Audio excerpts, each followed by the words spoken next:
Welcome to 25 with TimeTells. I'm Carl. You can follow me on Instagram at curated by Carl. I'm with Mike today, and this is our first ever podcast.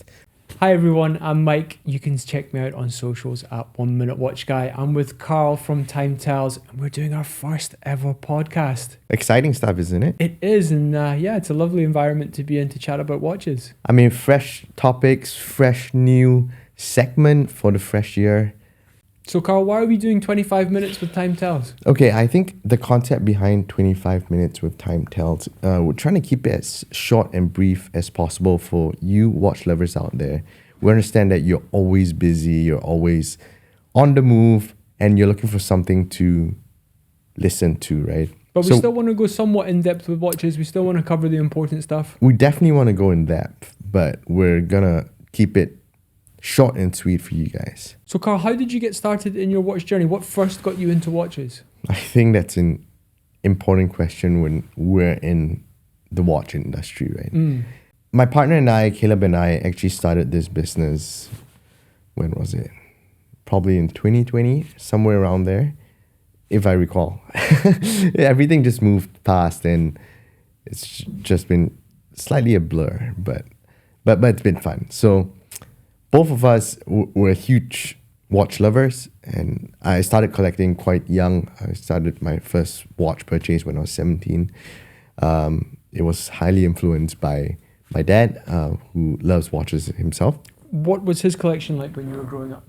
I wasn't privy to many of them, but what I saw was a few chronographs and a nice Rolex Pepsi.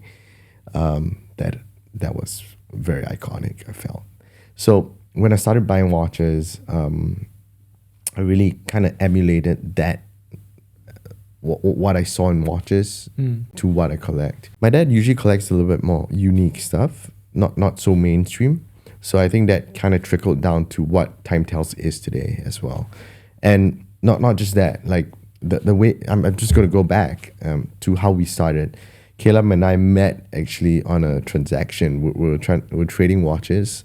As individuals, we were trading watches on a super small scale to try to get money to fund our collection, right? Everyone has to do that. I think a lot of watch lovers have the same experience. We all do, right? There's Carousel, which is huge in Asia, and that's like the biggest marketplace for everyone, right? So Caleb and I met on a trade on a two-door Black Bay ETA 79220, I still remember it till today. Who was selling, who was buying? Caleb was selling to me. And you were buying? I was buying, yeah. So, and then we shared a passion for watches. We shared the love for Omega Speedmasters, which was one of my earliest watches as well. So we came together and was like, hey, why don't we do this together? It's possibly a viable business at some point of time, but we can explore this, right? So that's how TimeTells was born. Oh my goodness. So how long was it into your relationship with your partner Caleb before you guys thought, okay, let's quit our jobs and take the plunge and jump into being full-time watch dealers? I had a full-time job back then. I didn't quit till 2 years later. Okay. Until I kind of felt like it was a viable business to do and a sustainable model. Please. Refine it quite a bit. We were met with a lot of challenges along the way, but I think it was pretty fun and a lot of learning opportunities, and I'm happy where we are today. You mentioned earlier when you were 17, you bought your first proper luxury watch. Yeah. What was it? It was a Panerai PAM 312. So we're going back quite a few years now when Panerai were and that was the hottest watch back then. Like, you could walk into a Rolex store and they'll be like, hey, here's a GMT with 10% discount. Not crazy. And I was like, nah, I'll look for something else. He bought a big Panerai. Big mistake from my part. How about you, Mike? What got you started? Similar story. My dad was a big watch guy and had lots of really interesting watches. Yeah. And then I remember in Glasgow buying my first ever watch, and the feeling, walking into a shop, buying it, wearing it, enjoying it. And then for big milestone birthdays, I would buy big watches and really enjoyed it. Yeah. And they've come and gone. Like you were saying earlier, you have to trade pieces to get new things in, and you level up and so on. So it's been a really interesting journey for me as well. It has been, and it has been an amazing journey meeting all our collectors, all our watch enthusiasts through TimeTells journey, and I thank each and every customer for that. You mentioned something earlier off camera, which was the life cycle of a client and how that works for you. So let's say my first watch that when I turned 30, I got a Rolex Explorer. Yeah. You wouldn't recommend that for me to continue down that vein. You would look at my collection and say, you've already got the one big brand sports watch. This is what you should think about getting next, and give me several options. I think in all our collecting journey, it evolves, right? Like from sports watches like Rolex, Submariners, GMTs, to slightly something more complicated like annual calendars, complication. It shifts through time. I think we go through this cycle all ourselves. So I think our curation for TimeTells, we kind of do it in that way so that we have a watch for you at any given time. Because what we're trying to achieve at TimeTells is not just being your watch store, but we're trying to curate a nice collection out there for people to kind of move into if they're looking elsewhere from their first watch, from the traditional sports watches. Hence, you can see like our collection at the store is very curated. We have tons of dress watches, complications. That is one thing that I've noticed about TimeTells versus all the other dealers. And I have been to, if you've seen any of my content online, I have been to almost every other watch dealer in Singapore. And TimeTells is very different. Yeah. And you can see it in the collection. And if you look through your website and your carousel, you're not just doing 90% Rolex. There's a lot of very different things there. Yeah. And that makes it really interesting. Thank you. Yeah. We try our best, and we're going to keep doing this. We're going to try to keep finding more exciting watches for you guys. But it's tough. So looking back on last year, 2024, what were the highlights for you in TimeTells? 2024, I think, was quite a slowish year, right? Post-COVID, prices depressed, started coming down. Not so much buyers, right? Not so much money floating around as well. So it was not the best year for us, but I think that gave us a lot to think about how we are curating watches and what we think is good for what people want, right? That's important as well, to understand what people want. One of the hugest highlights was that there's a huge adoption in terms of people getting into more dressier watches and people accepting the fact that you can wear dress watches at any given point of time. It doesn't matter, right? Like, I could be wearing a t-shirt and short on a Sunday and putting on a longer one. That's totally fine. People have to get past it. There's a barrier, definitely. Some people still can't get past it.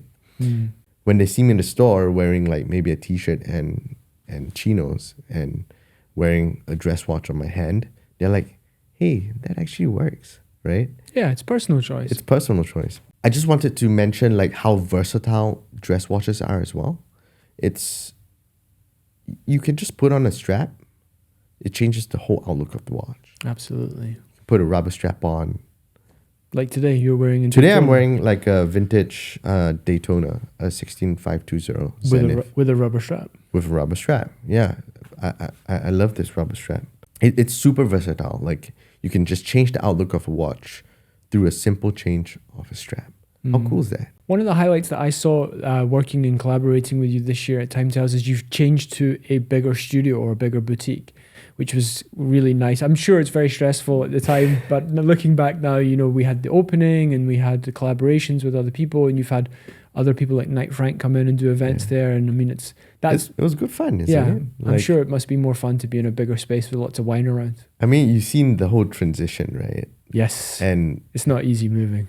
And what do you think about it? I think that the story of how you got your safe out of the UAB building is amazing. I think that's really interesting, crazy, having to take the door off to get it in the lift and so on. It's another podcast for another time. But that's another time. Yeah, it's been really interesting to see TimeTells evolve and grow and get bigger and better. And, again, your collection is so different to everyone else.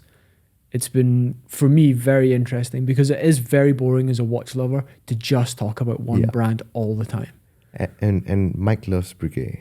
He loves Yeah, I everything. do. I think that's one thing I've learned this year or last year, 2024, is that I do love a lot more watches than I thought. Like last year, 2024 looked at more VCs than I've ever seen, more Breguets than I've ever seen. So I have to thank you for introducing me to that world. I'm still not as big a fan as Lange as you are. Okay. I think there's something holding me back from taking. We'll that get next you step. there. We'll get you there this year. Yeah, I've never owned a German luxury watch. I think Mike is just following Kissling around, man. It's coming. It's coming. He's just following. He likes Omega. Yeah. Then once he's moved to Breguet, he's like, man, this is good. This is good stuff, man. He's going. That and is he's on gonna, my hit list next year. Yeah. I think we're pretty strategic about moving to our new location, right? We are currently having strategic partnerships with two other brands. A Gentleman's Tale, who does wardrobe stuff like tailoring, suits, shirts. Fine tailoring and fine watchmaking go hand in hand Yeah. together. And then we have the wine aisle, who comes in and gets everyone boozy and drunk on good wine, good affordable wine. That I think it's a very good trio. It's a very good synergy together, there, isn't it? and we're curating not just a unique experience in watches, but as a whole. So even at our showroom, come by, guys. If you like to make an appointment, come by our showroom. I think you guys would love the experience there. It's slightly different. It's cozy. I feel very cozy in there. It is. It's personalized. The reason why we want you to set appointments is we want to dedicate time to our customers as well and get to know One them. thing I've noticed from being there, filming a lot last year in 2024 is you're discerning. You're discerning about the watches you take in. You're discerning about the watches you sell. I've seen you turn down watches people have offered you as trades or to consign, and you've said, look, that just doesn't fit our collection. And I don't think many other dealers do that. I think they just, as a knee-jerk reaction, take in everything just so they have the inventory. Whereas I have seen you be particular and choosy. Or discerning is probably the correct word. We're selective. Yeah. We're selective. Which but, is a good thing, right? but we don't turn away like watches. We'll try to find a way to help you guys sell it as best as we can. Even if it might not fit our collection, we might push it out different methods. What can we look forward to this year, 2025 from TimeTells? Big question, eh? Do you guys see the relation here? 25 minutes with TimeTells. It'll be a pretty exciting year because I think the market will be pretty stable moving forward. Given all the politics things settling, I think the world's going to become a bit more stable. Not so much uncertainty moving forward. And we definitely see there'll be a resurgence in, well, I wouldn't say resurgence, but more interest in independent watchmaking. With I Am Watch coming last year. Yeah, that was a big highlight. They made a huge impact in the market, in the whole sector. Singapore is a very sophisticated watch market. And I think I Am Watch highlighted how intelligent the buyers are here. Super and how much educated. knowledge they have on brands that even I was shocked to see in Singapore representing fine watchmaking from Russia, from Germany, from not just Switzerland. There was Spanish guys. It was incredible to be there. A lot of the brands that we met, the Hourglass, Michael Tay, actually picked and helped them grow to what they are today, right? Some of the watchmakers that we were meeting there, they were chatting and saying like, at some point of time, most of our customers came from Singapore. Yeah. It's not surprising that Singapore is that well educated, because I think what Singapore does well is when they find something that they love, they really go in depth. They really go in depth. Yeah. The number of watch collectors here and how educated they are. I've seen some of my customers and clients' collections. I'm just like absolute awe. And they're so much smarter than me. And so much more well educated. It's always nice to meet a about client watches. like that. Oh, so good. We have great conversations. And from there, I think we definitely will see more independence popping up. We also went to an event last year by Sincere, which was Maurice Moser.